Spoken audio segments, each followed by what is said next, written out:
ano na, nagja-jackpot na talaga do'n. 1,000,000 nakita mo ba yung video na yan, Mark, yung 1,000,000 tip binigay? Oo, nakita ko. Sino ba yung Totoo nag-abot? ba yan?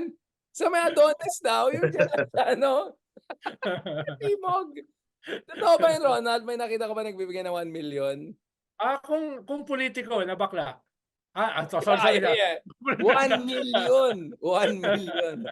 Ay naku, grabe, parang may farm din siguro yung mga gano'n, mga may chopper, McLaren 'no? Grabe, oh, dito balikan natin, si Harry Roque ba tatakbo ba ng Senado 'yan? Ano ba 'yan, do'n sa team ni Team Sara? Puwedeng pamuno dahil konti na lang sila, nabawas na si Kwan, eh, si Francis Tolentino. So, dalawa na lang yung incumbent. Si Kingmaker. Tapos si Philip Salvador. Baka pamuno rin 'yon, si Kingmaker dahil wala ring tsansang manalo 'yan, eh. Oo pala, So si oo, Kingmaker, may so libro na, author na siya, Vic Rodriguez. Oo. So meron kang mga kuwan 'no, mga presumptuous na kingmaker 'no, meron kang artista katulad ni Philip Salvador, meron kang ex-human rights lawyer na malapit na maging, supranational din Tapos 'no. Oo. Tapos Basti. Kung ako tapos sa kanya, sakyan na lang niya yun. Yun na oo, yung maging tagline niya, ang oo. supra-senador.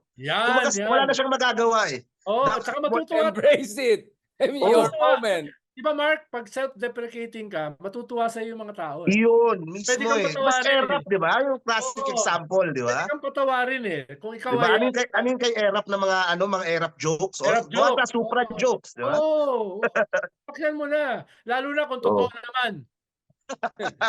Pero yun nga, Ronald, sa tingin mo nagse-self-deprecate yung ganitong taong 'yan? Tsaka kunin Ganyan, niya eh. yung hand sign na bigay ko sa kanya, ayaw niya kunin yung ganito. Oh, yung yung Yan, mga yan, gano'n. yan, yan, yan. Tsaka, Harry, oh, 'di ba? Like Harry. Richard, parang kunyari, parang Mocha Uson. I invoke my right to Ano self-discrimination. Yan, self-discrimination. 'di Yan ba? nga, kaya nga, Oo, eh. yan, yan.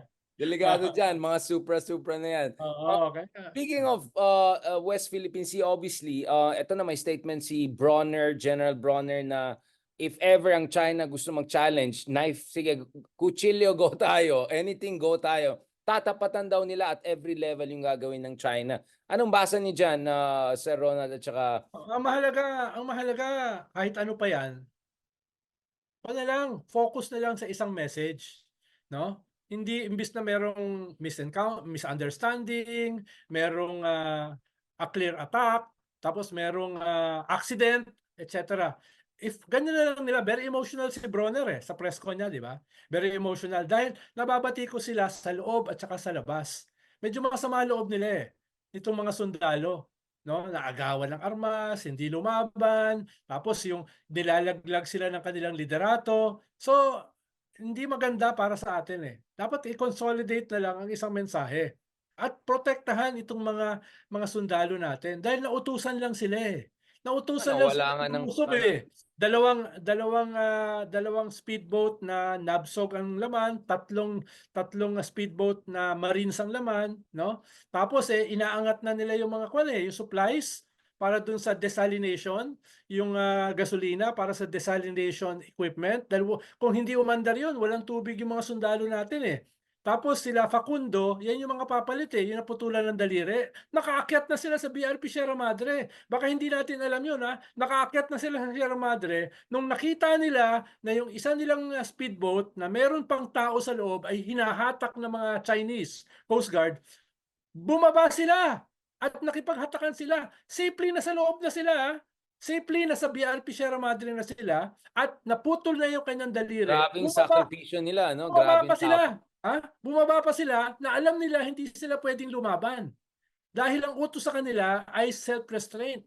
Pero imaginin mo yon, bumaba pa sila para tulungan yung isa nilang kasama na naiwan dun sa speedboat na hinahatak ng Chinese coast. Yan yung mga hindi lumalabas sa news, eh. Yang ganyang klaseng gallantry ng ating mga troops, 'di ba? Yan yung hindi lumalabas kaya dapat natin yan, ibandera natin. Kalimutan natin yung away ng Hindi mga ko alam leader, yun. eh, 'no? Ito Kalimutan yung natin nasa yung hearing, 'di factional ba? fight. Hearing ni Amy Oo, Marcos pa actually 'yan, eh, oo, lumabas yung yan. kinausap si Facundo. Yan yung mga factional fights, iwanan na natin yan. At katulad ng sinabi ni General Browner, isang mensahe na lang. 'Pag tayo ay nilusob, lalaban tayo, 'di ba? Yun lang ang message.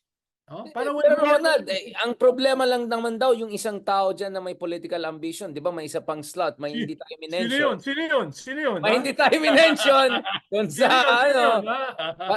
O sa lahat ng mga cabinet members, sino sa tingin niyo may ambisyon? Tinanong sa akin sa Storycon kanina yun. Mark, sa tingin mo sa lahat ng mga secretary sa cabinet, sino baka may balak tumakbo sa Senado or Presidente in the future? Oh, alam niyo na yan. Maliban kay Abalos? Ayaw nga pala na-mention natin si Abalos.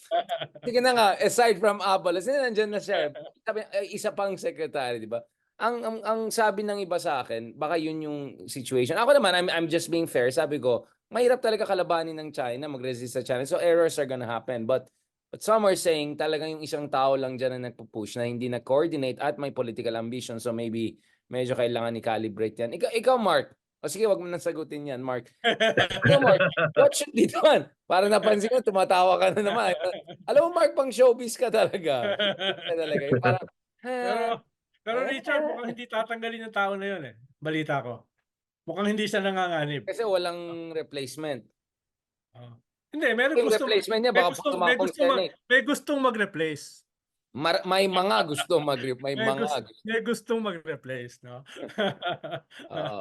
Ay nako. Anyway, Mark, last point on this. Sa tingin mo, Mark, ano dapat ang gagawin natin, yung mga ordinaryong tao, yung mga vloggers, ganun, para ma-highlight itong mga sakripisyo na sinasabi ni Sir Ronald, di ba? Parang, Correction lang, Richard. Ordinaryo ka ba? Kami ni Mark, ordinaryo. ayan na naman tayo eh. Sige, kami probinsyano ako. ordinaryo kami. Pero ikaw Pwede ba? pa silang mag-GoPro o yung mga bodycam na gano'n. Actually, Para may point ka eh. kita Oo, yung para ano. makita talaga yung bugbugan, yung kinakawawa Oo. tayo, ganun. Parang Ay, first hand pagtitimpi. account talaga na ano. Yung pagtitimpi. Imagine mo, yung mga nabsog na yan, they were trained to kill 3 or 4. Yeah. Laban nila bago Parang sila the mamatay. Beekeeper. Yan Yung ang movie training na nila. Beekeeper, oh.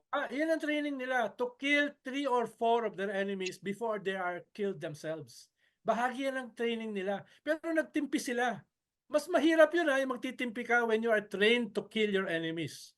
Tapos, no, nagtitimpi ka na, tutulungan mo Binubugbog ka pa, oo. tutulungan mo pa yung kasama mo na binabatak ng mga Chinese, no? Kanya na, tapos walang award. Dapat bigyan niya ng trophy. I think $1 million ang hiningi ng compensation si Bronner. Sabi na if China wants to bring back. But ang point ko kasi dito, 'di ba, Mark? We have to make it to the point na dapat mahiya sa sarili nila yung mga nagsasabi na mag-surrender na lang tayo. Yung mga nagsasabi na mag-diplomacy tayo. Parang okay, yeah, water is wet. Oh, basa ang tubig. Ang tanong, of course gusto natin ng diplomacy. Pero Ayan ka na naman, Richard eh. Ayan ka na naman, Richard. Pero ako siguro, Basta hinihingi mo eh. Yung mga walang hiya, yung mga walang hiya, hindi na magbabago yung walang hiya. Hindi magbabago eh. Lalo na yung mga tumatanggap. Paano magbabago yun? Tumatanggap na. Oo. Mahal Walang ibang kaasahan usapan doon. yung may nagtatanggap. Oo, nandun na eh. Mahal ang bayad Oo, doon. pero sa akin Alam ni Mark ang bayad sa mga yun. hindi ko alam. Pero tawag dito. Hindi sa akin, Ronald, mas ma-unfriend maging ka na ni creative Mark siguro. mamaya. Kumaga, wag bigyan ng amo yung mga, wag bigyan ng pambala yung mga nambabash o yung mga vloggers o yung mga nagsa-stalking heads nung kabila. O kumaga, wag nang sobrang painitin yung sitwasyon, try to diffuse o kaya kumaga kahit matagal na stalemate lang, pahabain lang ng pahabain ng hindi yung every week may nangyayaring gano'n. Medyo umiwas-iwas na din tayo sa ano. Kumbaga papalamig ng konti tapos subok ulit, palamig ng konti, subok ulit. Good cup, bad cup, ganun. Maging creative lang siguro sa pag-handle nila. Parang ginawa mong team cone basketball to Parang first quarter, break muna tayo. Change tactics. Bumalik pa rin tayo kay team cone. Huwag mo na i-broadcast sa kalaban, yung kahinaan. Diba? Tayo, binobroadcast pa natin eh. Oo. Ayaw nga pala, kung hindi pwede si Team Cone kasi naturalize siya for president, gawin defense secretary yan. Baka magaling yan mag-coordinate. Pwede. Team Cone for defense secretary. Okay yung position na yan. Tapos sila Brownlee ang nilagay natin sa Rory. Hindi na lalapit yung mga Chinese. Matapos sila, madadunk sila doon sa tubig. Thank you very much, gentlemen. I really, really enjoyed this discussion. Talagang ito na yung isa sa mga paboritong Tres Marias podcasters sa bansa. Kahit jet lag ako. kahit jet lag, pero fresh like a baby. At si Mark ay fresh Baguio vibes, misty, Yan. fluey, medyo French accenty, gano'n. Ngayon, ito talagang humandang Cool Pals, humanda lahat ng mga ibang Tres Marias. This is the Tres Marias to beat. On that note, thank you very much sa lahat ng mga supporters ng Double RM, live from Manila. O yan, matagal na tayo hindi na sa isang lugar, isang time zone. So, thank you so much. Mabuhay ang Pilipinas. Thank you, Sir Mark. Alam ko medyo nasa Frenchy mode ka na, may fluish, pero tuloy-tuloy ang laban, no? May gusto ko sabihin again, yung basketball game natin bukas, Brazil. Oo, suportahan natin yung Gilas sa Brazil at hopefully pagdasal natin makapasok tayo sa Olympics basketball. Yan. Oo. Sorry Mark sa katapusan mag-zoom ako sa Olympics sa Paris. Sorry Wow. yun lang nakayanan ko no. Wow. Buti ka, meron kang access. Ako mag-Google Maps ako, panoorin ko yung map from SpaceX. On that note, thank you very much again sa inyong lahat and marami sa lahat ng mga supporters natin. Next week ulit, God willing, balikan natin. Next week, of course, is the anniversary of the Philippines arbitration case. Yan. 8th anniversary, right? So balikan Yan. natin itong mga issues na to latest sa Pilipinas. And baka naman, by next week, kung hypersonic this week, baka naman supersonic. I'm sure marami pang updates. Pero ako, pinaka-excited ako dun Mark, sorry I love Olympics and basketball.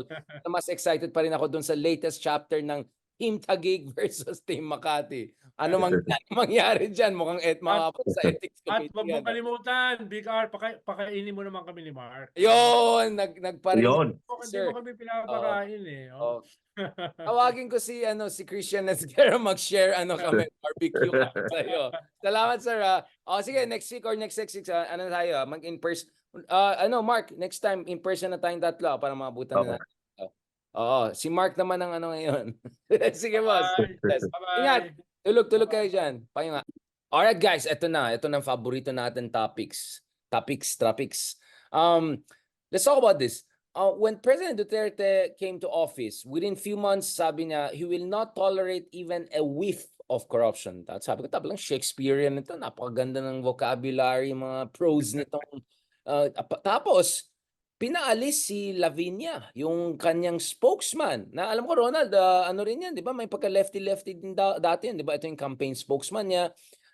Dahil daw may konting mga whiffs of rumors of National Irrigation Administration. Daw. 40% daw.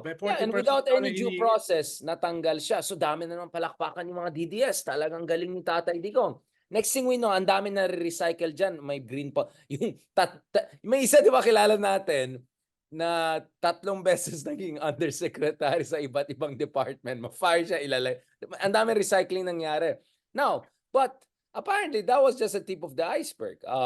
Then came the Farmali issue, and then came all sorts of different concerns during the Duterte administration. And now officially, you have no less than former Senator Trillanes, one of the big fiscalizers and Betanoa of the Dutertes, coming out and saying, hindi talaga, Bongo, Duterte, daming mga anomalya nangyari. Sir Ronald, were you surprised by this move? Pretend lang you were surprised and then sagutin mo. Ay, ganun ba? Nangyari ba yan? Pwede na yun, pwede na. Nangyari yung corruption o nangyari yung Totoo ba yan? Nagkaroon ba ng whiff of corruption sa gobyerno ni Digong? O pwede na yan. Whiff lang. Of course, nung kampanya pa lang di ba? Kampanya pa lang, nilabas na ni Trillanes yan, yung bank account. Tapos sabi ni Panelo, wala namang laman yung bank account dahil nilabas na yung laman. Diba? Hindi naman tinignan yung history ng account tinignan yung present na laman. Yung latest. Di ba pag-apply ka ng visa, ang hihingi sa'yo yung history, hindi yung latest. Diba? Kaya doon pa lang halata na Ibig sabihin, doon pa lang hindi whiff of corruption yung nakikita mo. Kaya not surprising, no? Kaya yung mga nangyayari afterwards at nangyayari pa hanggang ngayon dun sa secretary na napakaraming intelligence at saka confidential funds in their hundreds of millions, no? Parang hindi nakakagulat. Nakakagulat kung wala. No? Ikaw, Mark, anong basa mo dun sa development kanina kay Trillanes? Pwede mo ikwento kasi may ni-share kang video kanina, di ba? Oo, nandun ako kanina Oh, ikaw sa pala, I was andun ka, di ba? Ikaw nag-share. nandun ako sa Nakita ko. DOJ kanina when Paki-explain he what filed. happened. Oh, what happened? Anong kwento mo? Oo. Ang pinaka-point ni former Senator Trillanes dito, napaka-brazen, masyadong garapal yung ginagawang korupsyon. This happened in Davao eh. Itong issue na to sa Davao City lang eh. And all the way back from 2007 hanggang 2018, oo, 6 billion worth of projects na binigay sa company ng tatay at kapatid ni Bongo. So, sabi nga niya, yung iba, gumagamit pa ng dummy, gumagamit pa ng peking korporasyon para maitago, yung sa kanila, harap-harapan. So, napakadaling kunan ng ebidensya. Kasi titignan mo lang yung binayad dito sa korporasyon na to, yung ano na to. So, doon pa lang meron ng conflict kaagad na ginamit mo yung power and influence mo para piliin yung isang kontraktor na magbebenepisyo yung pamilya mo o pamilya nung kanang kamay mo. So silang dalawa. And kasama din daw makakasuhan, posibleng makasama din yung mga ibang kontraktor na ginamit nila o yung mga ibang subcontractor. So sa dami ng mga issues dun sa Duterte administration sa corruption, yun din iniisip ko bakit ito yung inuna. Pero siguro nga kasi ito yung pinaka madaling makita kasi kung bakit titingnan mo lang yung records na talagang yun yung korporasyon na yun at yung may-ari nun. Oh, Mark, kasi ang gusto ipakita ni Trillanes yung pattern eh. The same way na si Leila de Lima, sinasabi niya yung EJK, hindi nagsimula ng 2016. She went all the way dun sa Davao. So it's a pattern. So if ever may accusation na nung time ni Digong, yung build, maraming project na punta sa, di umano ganitong company na malapit kay Digong, then you can say na may pattern siya. So I think it makes sense na you go a little bit behind to show a pattern of behavior that went writ large when he became the president. Di ba, Ronald? I mean, di ba? Makes sense. Tip of the iceberg lang yan eh. Sabi nga ni Mark, yan kasi yung pinaka-obvious. Yan yung pinakamadaling patunayan. Yan yung pinakamadaling ipakita. Sa simula pa lang, conflict of interest. Yung isa dyan, yung 50 billion plus na pork barrel daw ni Pulong Duterte. Diba? Tapos, of course, yung pinag-uusapan natin ng madalas, yung Parmali. Diba? Dahil yung Lau, yung Undersecretary Lau, ay tao daw ng mga involved dyan sa investigasyon ni Trillanes. Di pa dyan kasama yung DepEd, yung laptop. Dahil again, yung involved doon ay tao daw nung isa na involved niyan sa kaso ni Trillanes. At marami pa yan. Marami pa yan. Nagpa-pile up yan. Huwag niyo kalimutan pinaka lumaki yung ating utang nung panahon ni Digong. From 5.8 trillion na utang ng lahat ng gobyerno before him, since EDSA, yung panahon ni Digong ay nadoble mahigit doble yung 5.8 trillion, naging 13. So hindi lang ito corruption batay dun sa budget ng gobyerno na napakalaki, kundi corruption dun sa mga inutang. Kaya hindi ako magugulat na yan ay tip of the iceberg lang. Marami pang susunod dyan na kaso. Lalo na kung makakalaban nila yung gobyerno na may hawak ng mga dokumento. Yan yung power ng incumbent eh. May resibo sila eh, may resibo. Pwede mong buksan, Kaya sigurado ko that will be just the start ng marami pang kaso. At tip of the iceberg lang yan. Ikaw, Mark, are you expecting additional or other people joining in dito sa mga kaso na yan para bookingin talaga yung mga Duterte at mga modus operandi nila? So far, yung tatlo lang talaga. Si Trillanes ito, yung kay Leila with the EJ case, tapos si Gordon with the Parmali. So yun yung tatlong pinakamaingay na issue. Pero yun nga, katulad sabi ni Sir Ronald, yung mga hindi pa natin nakikita, yung mga ngayon pa lang lumalabas eh. Yung mga ngayon pa lang, bawat department may mga posibleng anomalye. So, I'm not sure ito kung sino maglalakas loob na to come out against this, to come out na para mag-file dito. Di ba, it's been 2 years. Ngayon pa lang nakapag-file si